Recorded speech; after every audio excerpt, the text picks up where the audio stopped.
Well, Vancouver has the oldest Buddhist temple in Canada. It started back in 1904 with the first wave of Japanese immigrants. And on March 1st, they are hosting the annual Japanese Food Fair. Yvonne Nakano and Trish Keizer are here from the Vancouver Buddhist Temple for more. Great to see you both. Thank you. Thank you for having us. Well, thank you so much for being here. Yvonne, this will be the 116th year of the temple in Vancouver. How has it evolved over the years? Well, it started through our grandparents' generation, and it solely, the temple was built basically as a gathering place as well, not just a worship place, but for people to gather, especially before and after the war. It was almost like a community center as well. And both Trish and my parents were deeply involved in the temple.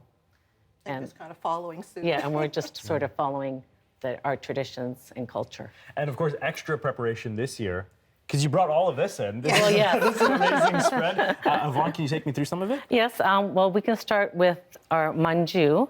These are our Japanese sweets that we have. I love when we start with desserts, by the way. This inside is the red bean paste, so it's sweet. Okay. And we have 3 different kinds.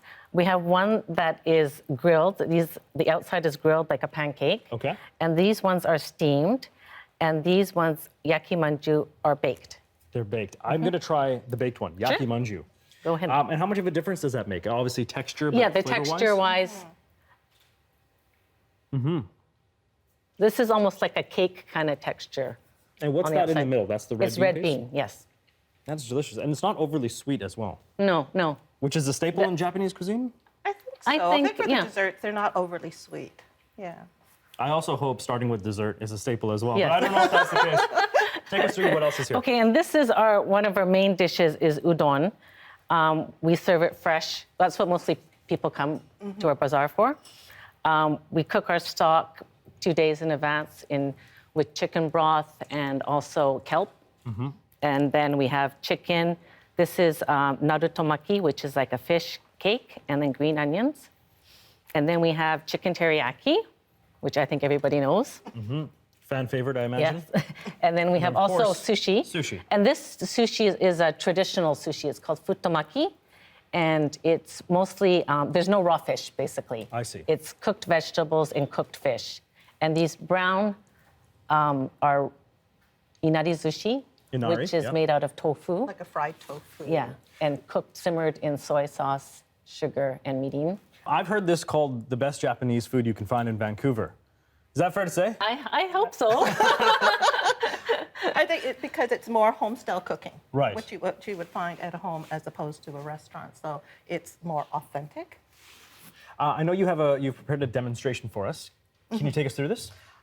This is the Tomoko Sushi, and so it's very similar to the Futomaki, as you can see here. It's just the difference is that it starts with an egg crepe. I see. Okay, and then take a strip of seaweed and just lay it down there.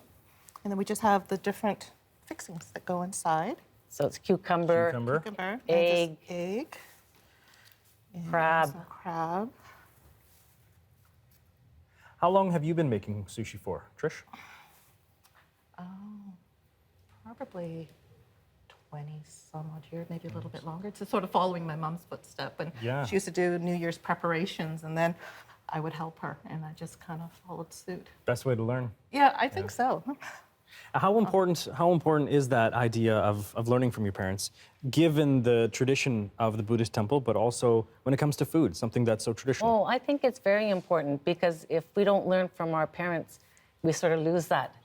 And then it's like, oh, when they pass away, it's like, oh, I wish I'd learned how to make that before your, mom passed away or something like that, right? So I think it's very important to remember, and then the dishes that our parents made.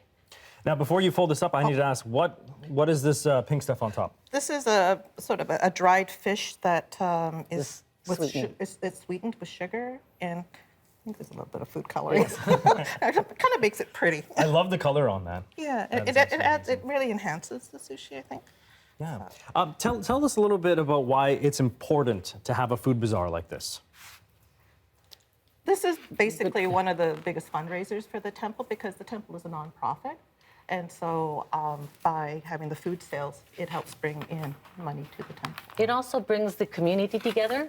So a lot of people that we don't see on every day or even once a month, like our cousins or our friends that we grew up with or went to Japanese school with, they all come and eat udon, and we all say hi to each other, and it's nice to see old faces that we haven't seen since our bazaar. And Yvonne, for you, on a personal level, what's your favorite part about it all? I think it is the social aspect because, as Yvonne said, we get to see people we haven't seen for a long time. And then trading stories about what's going on with families and things like that. So it's a really a community type of a feeling there.